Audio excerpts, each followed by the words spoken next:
Thank you for so many of you joining us today. It's great to have everybody on for a little time this afternoon at lunchtime here in Dallas, where I am today, or whatever time it is, and where you're joining us from. Thanks so much, and thanks especially to HCI for having us.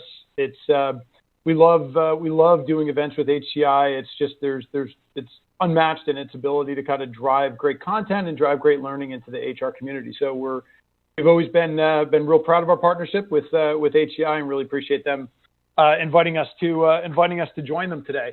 So we're talking today about this topic of how to recruit like a marketer, and it's one that's actually kind of near and dear to my heart in a weird way. And Holly had mentioned in my bio a couple books I had written back, one in 2005, one in 2006, which is like an eternity ago. It's unbelievable that they were more than 10 years ago, called Building the Talent Edge and Hire and Fire and The Walking Dead.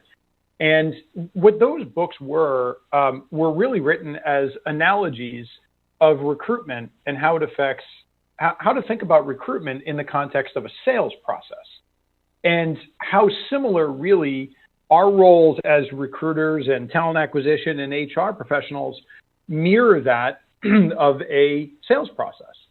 So today we're kind of turning that a little bit differently, because things have certainly changed an awful lot from when I wrote those books back 10 years ago about the parallels of recruitment to selling. And really that recruitment is probably better, that analogy is probably better made today to actually marketing, because marketing has changed so much in those 10 years. Marketing was nothing like the capability that we have today back 10 years ago. You know, the internet was even nascent at that point, and certainly social media, which has become such a major part of our thinking around recruiting today, was barely even existent.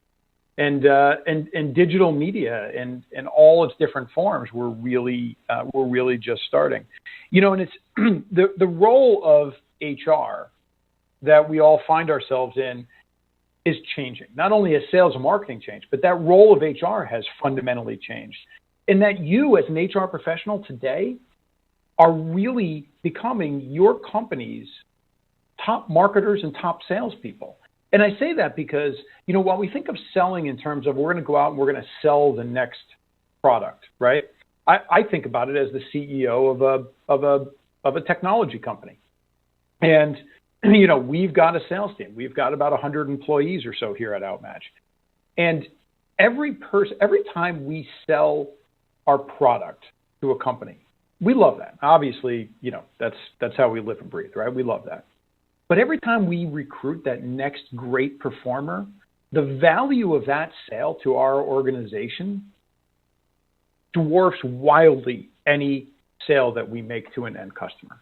That's the most important sale we make, and that's the most important sale that you're making as HR professionals. So it's time we start thinking about ourselves in this context, and we're going to walk through that today and think about recruitment in maybe a different way, and maybe a lot of you are thinking this way, and this is just a good reminder. But it's a really interesting topic, and I'm glad you joined us for it.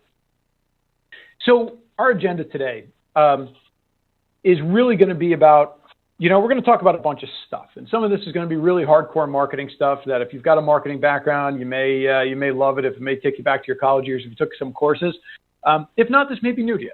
But we're going to talk about funnels and how they tell the story of what you're trying to do. And we're going to talk about building a strategy and defining job success and creating value propositions and polishing your recruitment brand or your employment brand and building smart goals and integrating marketing campaigns focused on candidates and how to build a lot of content. And then get creative with the tactics that we use for those contents, and then how to measure it and be agile to make sure that we're consistently growing in our capability here, right? Because this may be new to many of you, but it's something we can constantly improve on. So we're going to start off by talking about funnels. One thing that I'm going to do as we go through today, I may reference some articles. Most of these things are not even our articles. They're just stuff we found that we think is good and interesting stuff.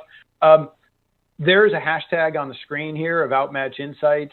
There's a Twitter handle here of OutMatch HCM.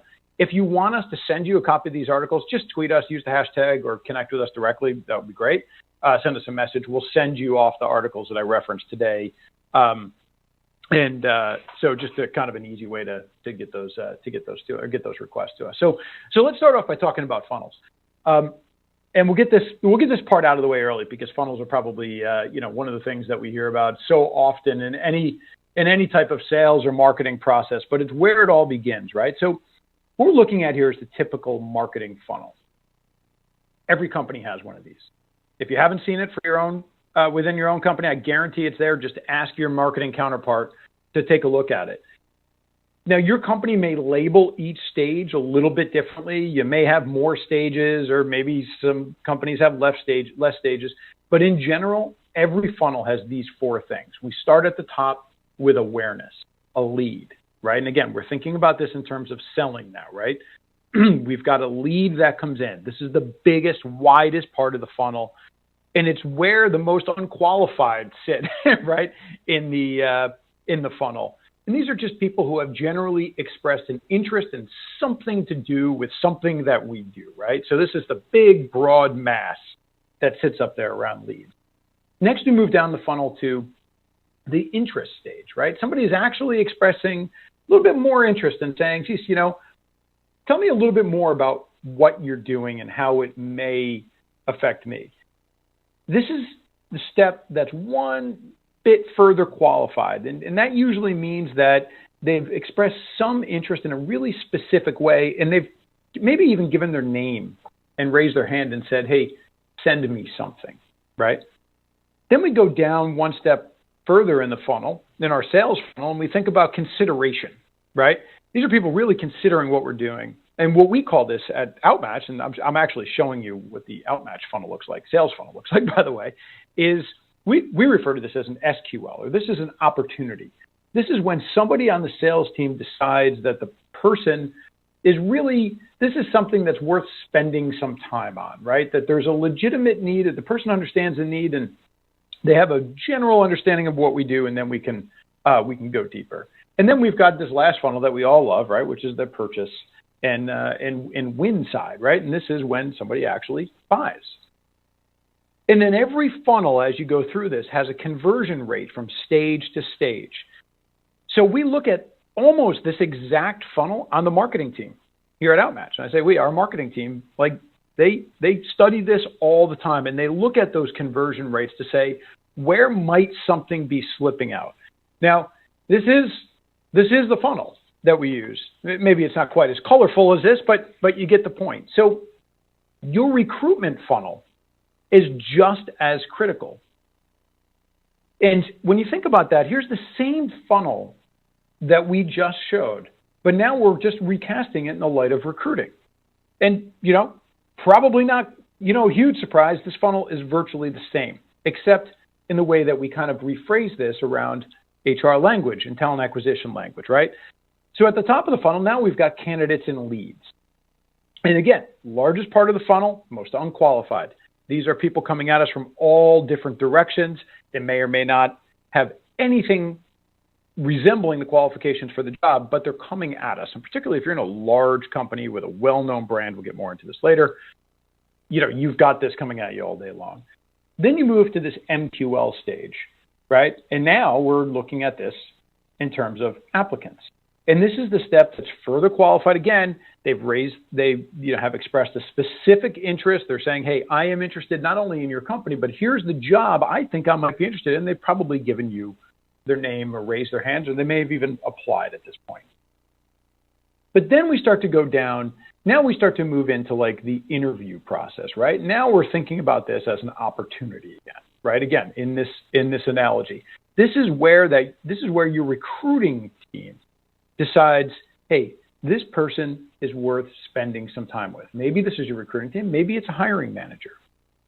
Now, some HR funnels will actually add a fifth stage, which is an offer stage. And this really depends on your acceptance rate, right? If you're in a really high volume employer where your rate of acceptance is not 1-to-1 or close to 1-to-1, you may want to really track that conversion as well. So offer to actually start or offer to hire or whatever, however you want to measure that, that's ultimately going to depend on your acceptance rate. But that hire to win, obviously, that last step is when the person has accepted the job, right? Candidates in, HR is in, hiring managers in, they're on the job. But this funnel is an outcome, right? What we're looking at here is really the outcome of a broader process. And to start this process, you can't just kind of slap a funnel onto a slide and hope for the best like we've done here today, right? And that's why we want to kind of start taking a step back in terms of how do you really build this funnel to get the most out of it. So we're going to actually start with our first poll question here. And I'll ask Holly's assistance on this a little bit, but we want to really ask first to get a sense is, which part of the recruiting process or that recruiting funnel do you think you're spending the most resources on today? Now, you can define those resources in terms of time or money. It's really up to you, but where do you spend, where is really the most effort or the most energy or the most dollars going today? Is it on the very top of the funnel, those candidates, that candidate layer? Is it at the applicant layer? Or is it really about getting not so much the applicants, but really targeting extremely high quality so that your interview to applicant ratio is really high? Where do you spend that time today? And I'll ask Holly to kind of open that up for the next 30 seconds or so, and let's see what you all have to say. So it looks to me like a majority is going for those first 3 layers that you mentioned. Is this surprising for you to see? Yeah, I mean, I think if you think about where in those dials keep moving around pretty much, but certainly the hires and post hire is not dominant. But I think if you think about where companies are spending money today, right, and you think about engagement tools and job distribution tools and social media tools to get jobs out in new ways, I think when you're looking at that applicant layer. I think that's pretty consistent with what we see in the market today as well. So, yeah, I mean, that's great. Just interesting in the way that it's like a horse race watching these 3 lines go here, but really cool. And certainly top of the funnel is where you're spending time today. Top of the funnel is where you're spending your money today. And we'll talk about maybe how to focus on the top of that funnel a little bit differently as we talk about branding and strategy and things like that, so that we can get those conversion rates down, right? Which is when you're focusing on the top of the funnel, it's really about those conversion rates down to that interview layer and that higher layer as well. So that's great. Thanks, Holly. So where do we start? Well, we got to start with the strategy, right? And if any of you went to business school or ever read any business books or anything like that, you need to know where you're going. We need to build the strategy. And I don't want you to mistake this with a specific goal yet. And we're going to talk about that as we get deeper into the webinar. But to build the right strategy, we can look at the father of business strategy if you've read his books before, Michael Porter, whose theories of strategy really pervade every business school that's out there worldwide. And in 1980, he wrote that a strategy targets either cost, leadership, differentiation, or focus, right? So a strategy has to hit at one of those 4 things. You've either got to be the cost, you've either got to really focus on driving down your cost, providing market leadership, providing differentiation, and focus, right? So those 4 things have to be in there. So when we think about strategy, I want you to start to think about how you define the strategy that you use, how it defines you in the job market. Because just as when we sell our product to consumers or businesses, we need to be thinking about that as how we sell ourselves as great employers to candidates. We don't want to get stuck in the middle, as Porter likes to say. And this graphic is his framework for building a strategy. Essentially, his point is that you have to choose what you're going to be, right? You got to choose what you want to be first. You may want to be the cost leader, you may want to be the differentiation leader, but you can't be stuck in the middle and win. And it's just not possible. So for HR, the lesson here is that you have to choose what you want to be to your talent market, right? What do you want to be in terms of differentiation? Is your company and your brand going to be different from your talent competitors? Is it going to be some form of cost differentiation? Maybe you just pay higher for the same work, or there's some other form of compensation. So here, some questions that you want to think about that you have to ask and really answer is first, what are the business goals that you're trying to achieve? So, again, usual suspects here are revenue or EBITDA or profitability or customer satisfaction. What are the targets that your business is really focused on today, right? And then secondly, how do your talent goals really drive those business goals? Again, the usual suspects here may be turnover, there may be retention, or they may be something around the ROI of each hire that you make, or you may be able to measure it directly right into customer satisfaction, or if you're in retail, maybe same store sales.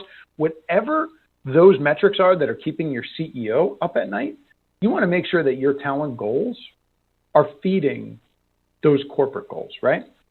And then you're going to determine how we measure success. Do we measure that by lower turnover rates? Do we measure it by, an increase in per check totals if you're a restaurant chain or something like that? And we work with a lot of those here at OutMatch. But most importantly, what you need to understand is what it means for an employee to be successful in a really specific role. So in other words, if you kind of think about this broadly, your talent brand has to feed your corporate strategy. The two things have to be tied together. If they're disconnected, you're going to have a problem. Either one, you're going to appear disjointed to the talent market, right? And inconsistent. Or two, you're going to be doing a lot of stuff that's not going to feed corporate performance. You don't want to be in either one of those two places, right? That's being stuck in the middle, as Porter said.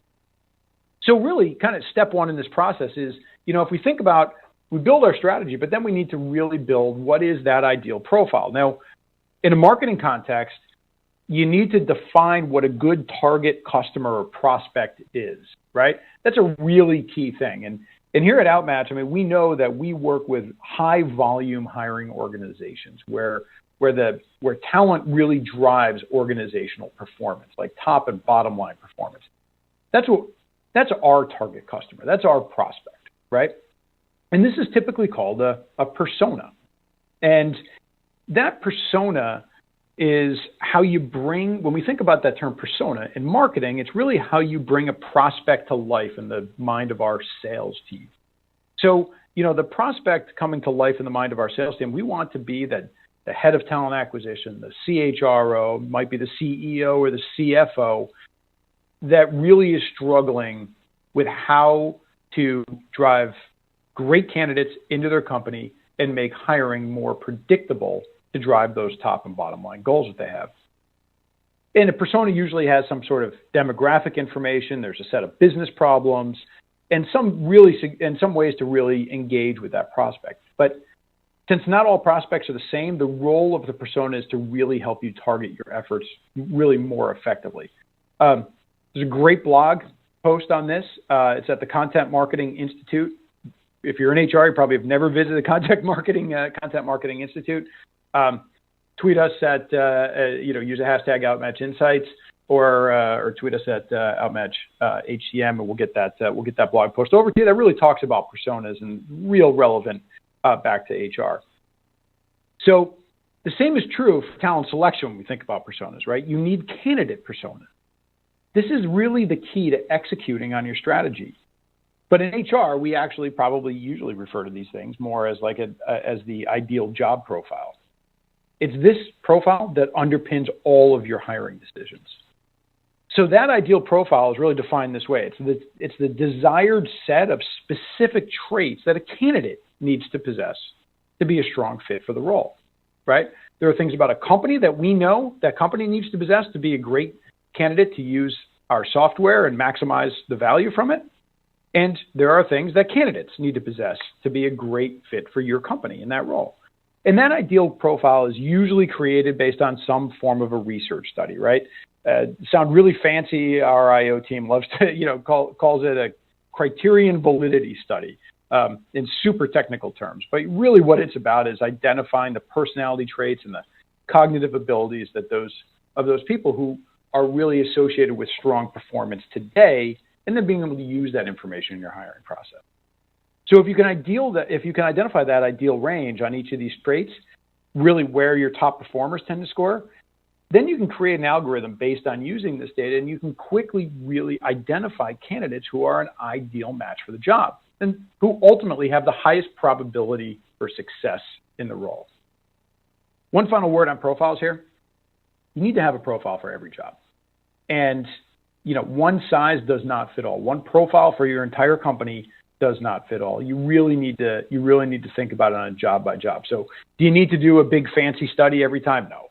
But those positions where you're hiring the most people and really have the greatest impact on company performance, well, they're worth investing some time and money in for sure.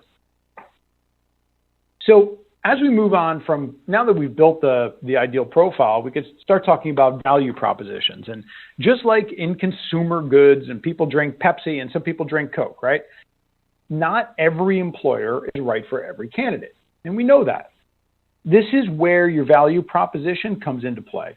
Doing this right is really going to help you is about really creating multiple value propositions to target that right persona for your organization, for your job, or that right ideal profile. How do you target somebody who meets that profile? Well, you're most likely going to need an overall value proposition for your company. Why you over another company? But then you're going to need a value proposition for the role that you're hiring for. And some of these roles will vary greatly within the company.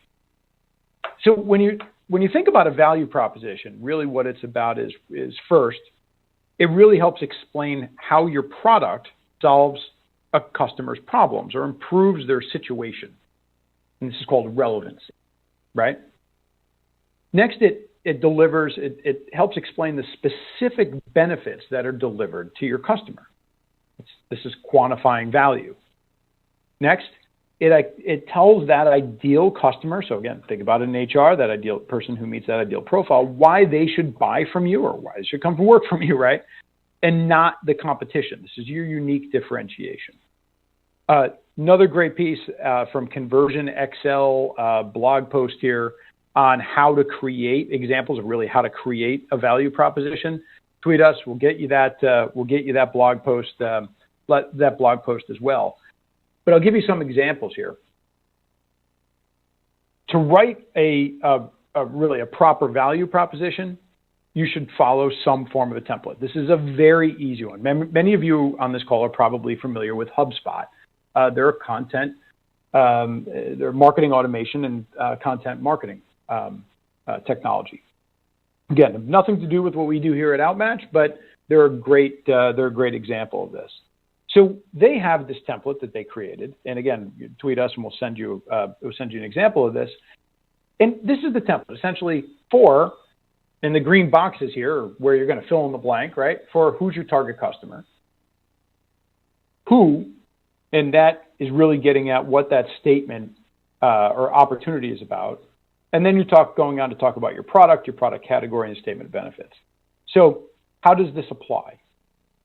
I'm going to show you in a second the value proposition for OutMatch, and I'll show you that in the next slide. And then I'm going to show you an example of a value proposition from a fictitious HR restaurant organization, so you can see sort of how this twist in an HR organization really about using this formula to build that value proposition for your organization for those jobs. So while completing this formula may seem really simple, it takes a lot of care, and probably more than this kind of Mad Lib style really would lead you to believe. Getting it right is really about getting your organization to help write it.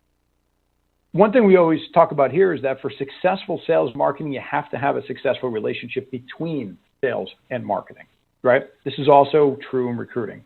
You've got to have a successful relationship and have the hiring managers involved. You've got to have a successful relationship between recruiting and the hiring managers and get them involved in building this value proposition. So I'll show you those examples here, right? So this is our OutMatch value proposition. This is what we do. right? And it's for CHROs, or you could also insert here, heads of talent acquisition, things like that, people like that, who need to reduce turnover. Our assessment is the selection platform that matches the right person with the right job. Pretty simple, right? That's really what it's about, is being able to clearly explain, for who are we, right? What do we do? And who's it right for? And that's really what we're trying to get to.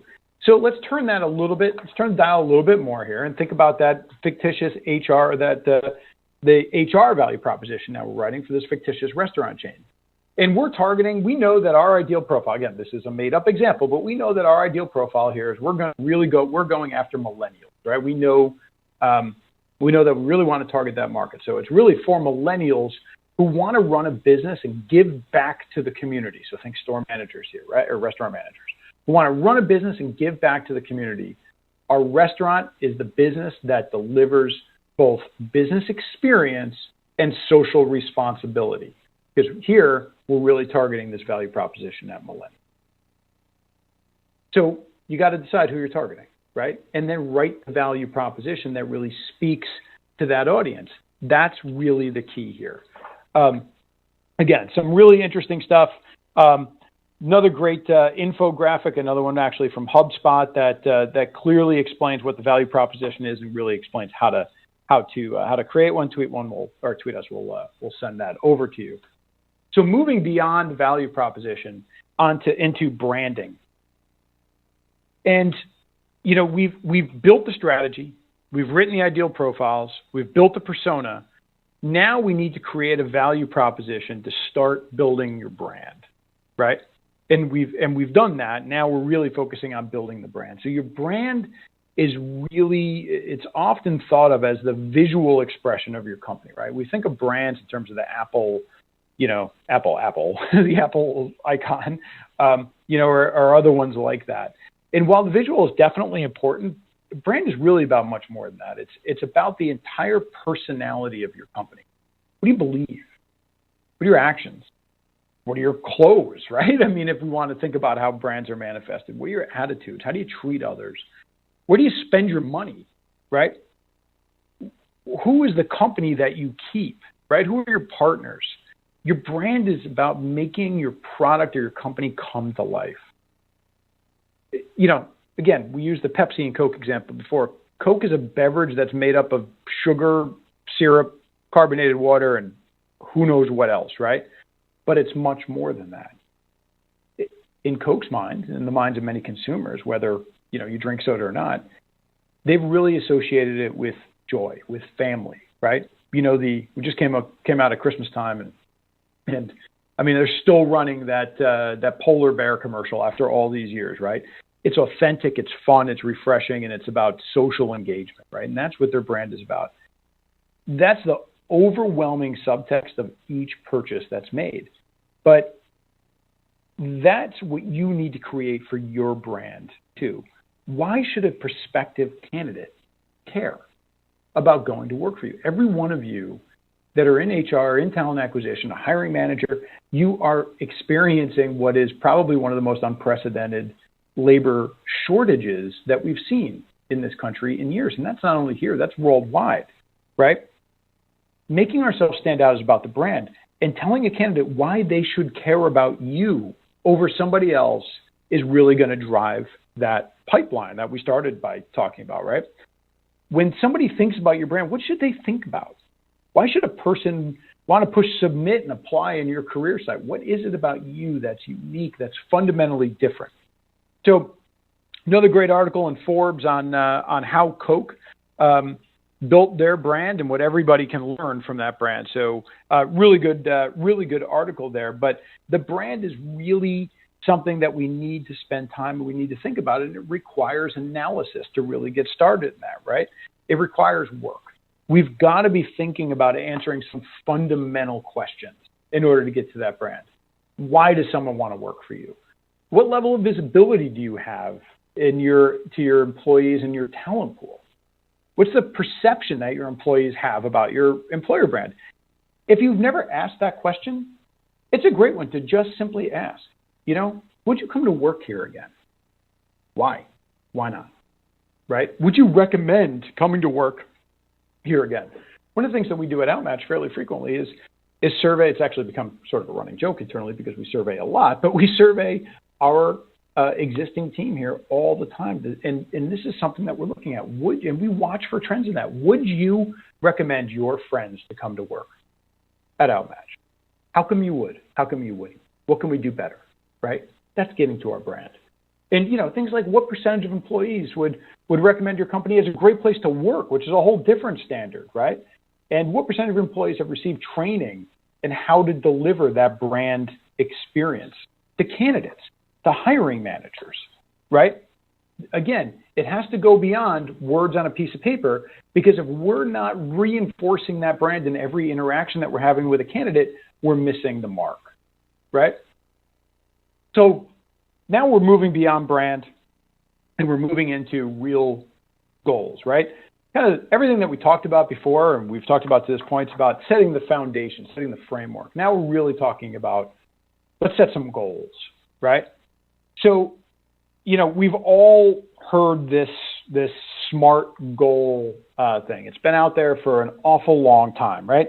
And we've probably all seen this before. But in my experience, SMART goals should really stand for something else, right?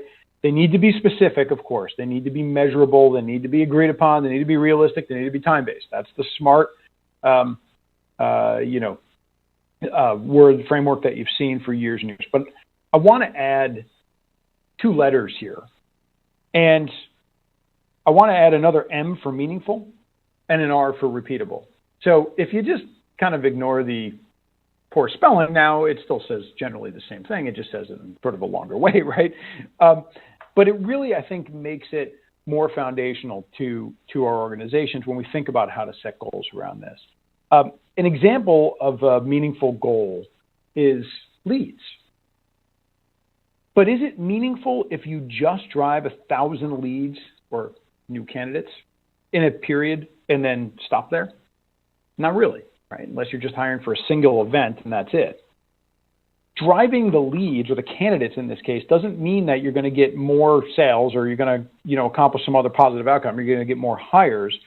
Leads isn't necessarily meaningful, just like raw candidate flow is not meaningful. If you've got thousands and thousands of unqualified candidates coming to you, it doesn't really help. It actually kind of hurts. You just have more work to do with no outcome.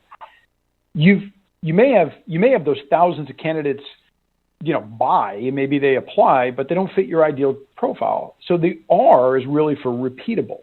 And this is another area that marketers have to focus on. Are the goals repeatable? Can you measure it over a period of time? Do you have the levers to accomplish the same goal again and again and again? That's really what we're talking about here, right? It's about building that process that's most important.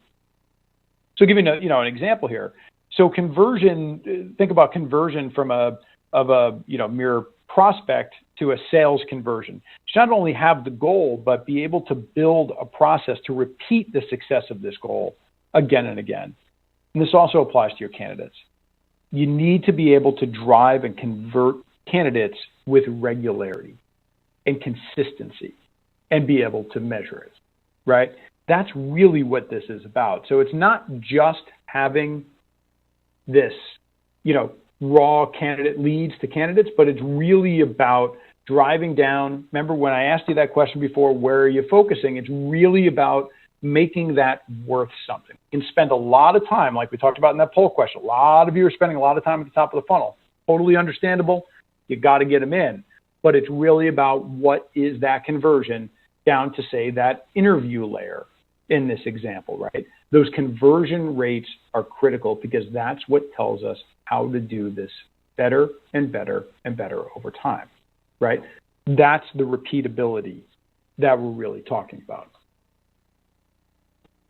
So we've got to start by really building an integrated plan, right? And to build that integrated plan, we really need to go through, just like marketing, recruiting success it's not built on a single tactic. No one buys a car, they don't buy a piano, they don't buy a CRM system in an enterprise company, they don't buy a single print ad or billboard or Google search, right? We've got to help people make informed decisions based on research, especially buyers of, B2B services, and especially candidates that's going to make one of the most important decisions in their life. And I think we sometimes kind of forget this, right? So good marketers specialize in building integrated marketing plans and campaigns. And an integrated campaign means that all the tactics work together. They share the same messaging. That lead to the same prospective buyer in the same place, whether that's taking them into a showroom, driving them to a web page, whatever. That recruiting has to follow that same strategy, that same integrated view of the process that they're going to lead somebody to bring that right buyer or that right candidate that meets that ideal profile to where we want them to get, right? Apply to our company, drive them to an interview, get them into our organization. So there's no silver bullet here. If someone comes to you and says, hey, what's the single most important recruiting tactic you have? You got to resist that urge, because it's not one thing if you're thinking about it in terms of this integrated campaign.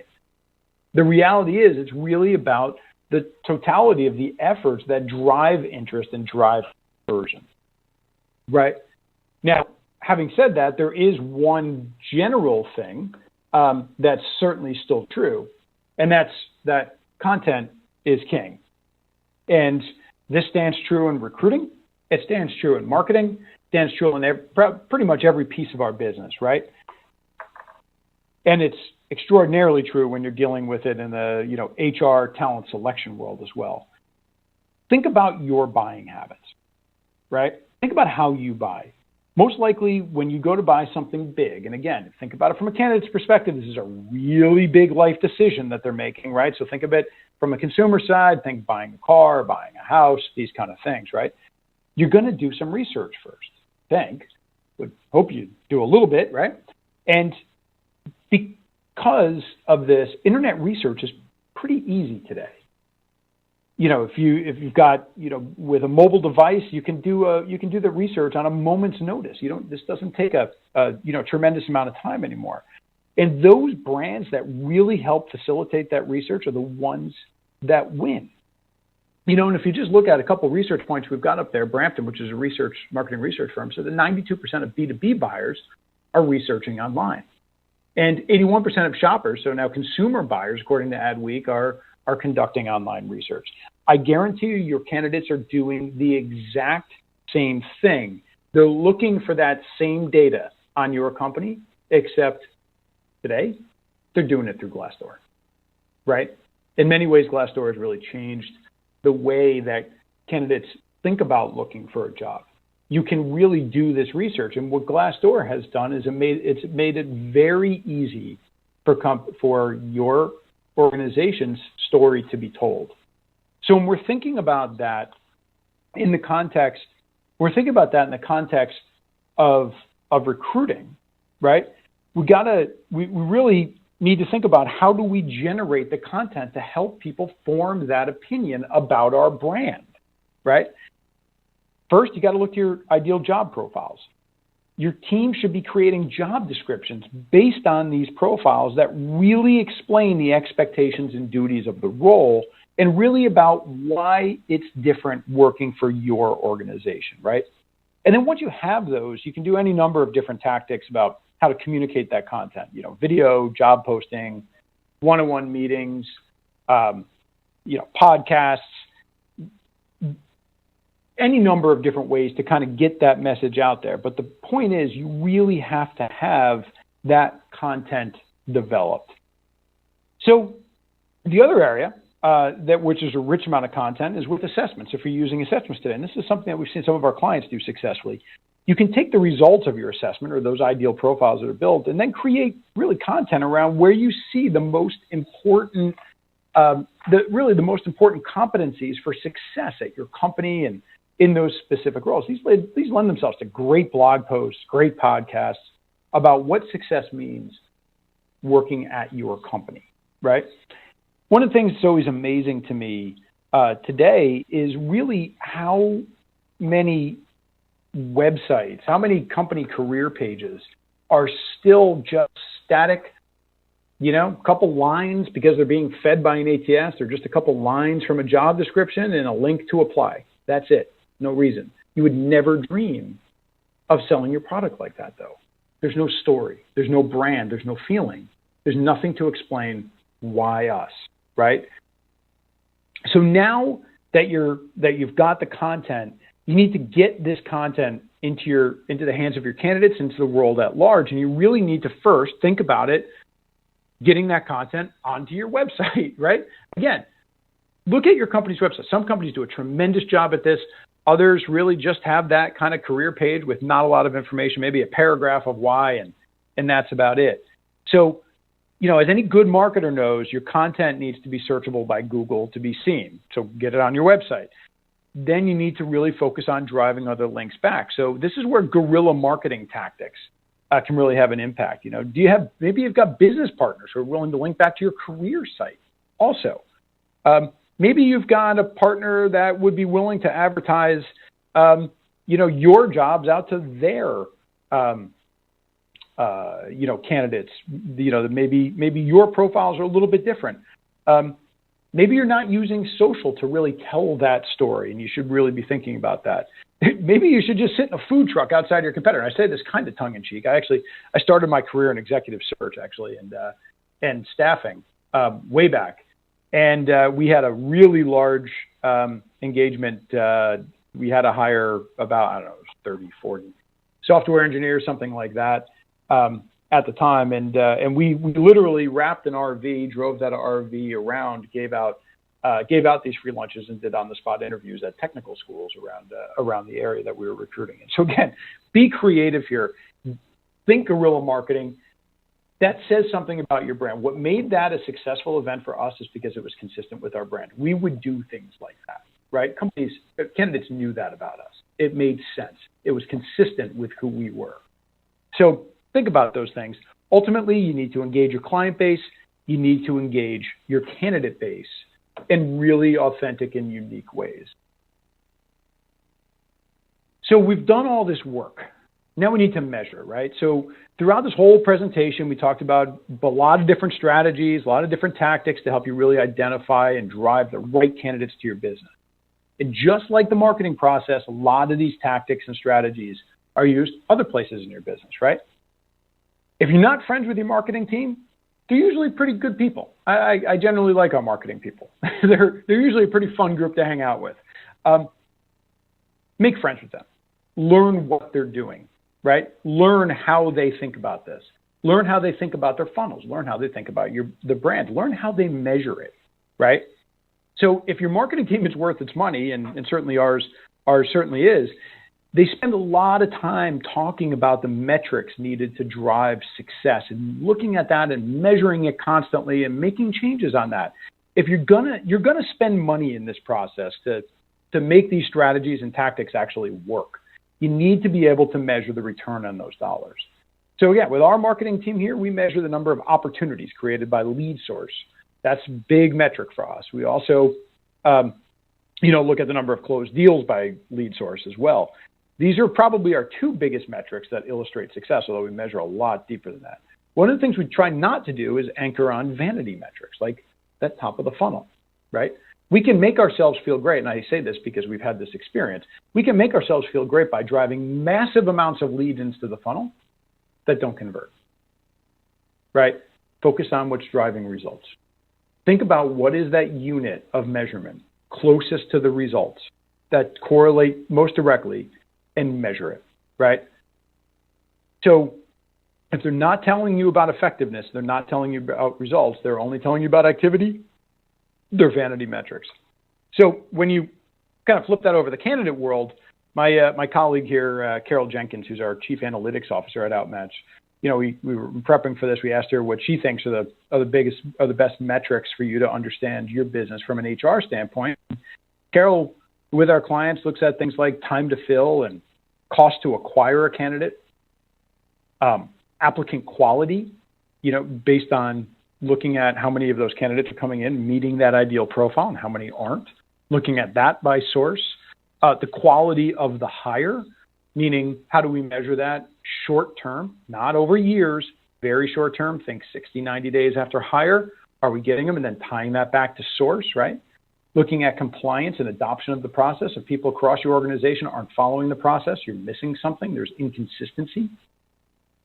Thinking about candidate post-hire engagement or reacceptance. Would they take this job again? Are they engaged? That becomes a great predictor of future turnover. Obviously, diversity and adverse impact, and also looking at the offer to acceptance ratio. Are you getting candidates to the bottom of the funnel but not closing them? That's a problem. We've got a whole other webinar on the subject. You can find it in the events section of the OutMatch website. I'm not sure when it's coming up. It's fairly soon, though. You go there if you're interested. We're going to cover all of these metrics and more at that next webinar. But the most important thing is you got to decide on the metrics that matter to you and your business, and really align to those align to that overall strategy. So almost to the end here, we're going to do another poll, and and this is kind of an interesting one because when we think about metrics, it's a big topic. So what I want to know, to hear the answers from all of you, is what metric does your company value the most today? Where do you spend your time really focused today? Is it on time to fill, cost to acquire, applicant quantity, quality of hire, compliance adoption, onboarding, diversity, adverse impact, offer to acceptance ratio? What metric is the most important to you today? And I'm going to ask Holly to open that up for about 30 seconds and see what we get. Sure thing, Greg. Let's get to the right one. So quite a few choices on this poll. Tell us about what you're seeing, Greg. Well, it's still kind of populating here. It's still like watching the horse race. But certainly the one that's not moving much at all here, and it's high, is around quality of hire, and that's a great spot. And I'm really happy to see that because that's something that has changed a lot in the dialogue that we have with clients and with other organizations, where for years really it was about time to fill and cost per hire. But so glad to see that more strategic view around quality of hire and understanding, look, it's not just about getting somebody in the door, it's about keeping them and making sure they performed, and then being able to take that information and tie it back to our selection process. So very cool. Time to fill is still up there, but quality of hire, clear leader. So great. Thanks, Holly. You're welcome. Let's get back to the show. All right, thanks, Holly. And just the final word on this subject, and then we're going to have a little bit of time for questions, and is really one that's near and dear to our heart here at OutMatch, and that's acting on those things that we're measuring. It's not just about measuring, whether you're measuring quality of hire, you're measuring time to fill, you measure whatever it is that's important to your organization. It's about acting on those measurements, right? If you're finding that your strategy and your tactics aren't driving the right candidates in the door or the right employees, the right hires, you got to change it. That's okay. This is an iterative process, right? We make so many mistakes in the way that we market and the way that we sell, but we constantly look at the data, iterate it back and say, what are we doing right? What are we doing wrong? And this is why those conversion rates in the funnel are so important, right? What are we doing right? What are we doing wrong? How do we tweak it and make it a little bit better and a little bit better and a little bit better every day? So don't be afraid to change those plans. And that's the biggest reason to really document and measure all those different things in the funnel so we can learn and change fast, right? As the CEO of a company, I can tell you when I talk to my team about things that go wrong, that's fine. We do that all the time, right? We are constantly improvising and learning what we can as fast as we can, but then acting on those changes as fast as we can. And that's what keeps you ahead of the competition in the talent market, right? And it also, from your career as an HR professional, it also is what keeps you learning and growing, right? And that's what we want to be focused on. So we have one other quick poll question here, and if you would like to speak with a hiring expert on how to improve your hiring process, just this one's a pretty easy one. You can vote. Yes or no. But before we do that, we'll loop back to that afterward. Just want to summarize here, right? What do we learn? Hopefully. Well, we learned, apparently we don't know how to spell the word lessons, right? That's the first lesson that we learned. That's iterate, and we'll change that afterward. We learned that the funnels tell the story, right? No matter how many times I proof these things, I always get something wrong. We learned that the funnels tell the story, right? You got to define stages. You got to calculate that conversion. We learned about strategy and where we need to focus on cost, leadership, or differentiation. We learned how to define job success and getting those specific traits for a strong fit, and about value propositions and how to solve problems and put out our main benefits, and how to polish our recruitment brand and set smart goals, and develop integrated campaigns, and really provide a lot of content, and then getting really creative with those tactics, and then measure, right? So really appreciate everyone being here. I think we've got about 5 minutes for questions here, and I'll ask Holly to jump back on and fire those over, and I'm happy to answer anything in our couple remaining minutes about what we talked about today.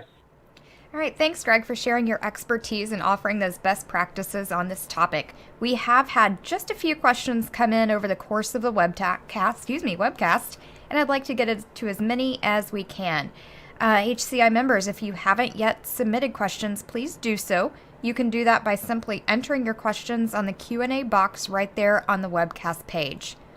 And Greg, our first question comes from Fernando. He says, after a candidate goes through the funnel, there is some nurturing that needs to happen. Can you talk about how that relates to what marketing does to nurture new clients, and what elements of that HR can draw from?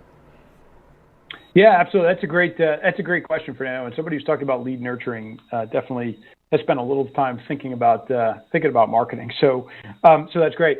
Yeah, I mean that's such a great point, right? When we think about that funnel, we've got as people convert through that funnel, and we start up at the top at that candidate flow, and we move down to the MQL. It's because each role has a different ideal profile, right?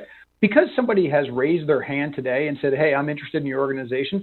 They may not be a good fit for what we have available today, but they may be a great fit for something down the road. And it's really important for us to think about nurturing and lead nurturing, and in this case, candidate nurturing. And there's a lot of great CRM systems that will really help you do that today.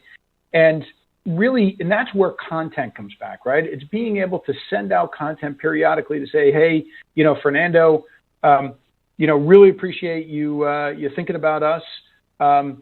Here's a great article on how to manage your career most effectively. Here's a great article about, us that was in Forbes magazine. Here's whatever that is. It's being able to keep that dialogue open, because that's the beauty of having multiple ideal profiles, right?